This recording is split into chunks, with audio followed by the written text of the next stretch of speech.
Weekend ganap pa namin itong mag-anak, magkakasama kaming umalis ng bahay, ngunit nagiwa-hiwalay kami pagdating dito.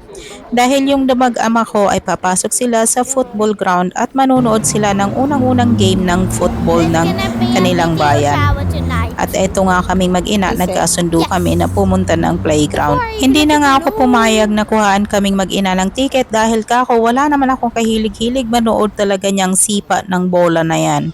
Wala talaga akong kahilig-hilig niyang kahit dito sa bahay naboboring ako. Kung sa atin napakaraming diehard din sa panonood ng basketball, ganyan din dito. Kung ano yung kahiligan din sa atin ng basketball, dito naman ang hilig naman nila ay football. Talagang kumukuha sila ng ticket na pangmatagalan na. So katulad nitong mag-ama ko, ang ticket nila ay 23 games. Kahit nga hindi nila mapanood ay kanila na yung upuan. Mabuti nga lang itong anak kong lalaki ay tagpiso lang per game kaya kahit hindi niya panoorin ay ayos lang.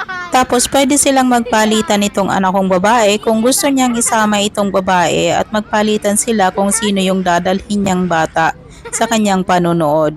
Pero katulad nitong anak kong lalaki ay hindi talaga siya makakatagal ng sobrang matagal sa panonood dahil maiinip siya at saka nga maingay at hindi niya tatagalan yung ingay. Okay lang itong anak kong babae kasi kahit papaano naiintindihan na niya, pwede na siyang manood.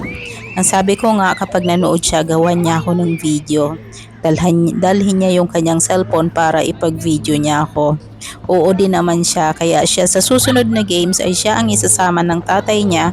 Kaya kami naman ng anak kong bunso ang maiiwan sa bahay. Hindi na talaga kami sasama dahil gabi yung games. At dito naman kami napadpad sa lake. May namimingwit dito ngunit kapag namingwit ka dito ay hindi kinakain ng isda, ibinabalik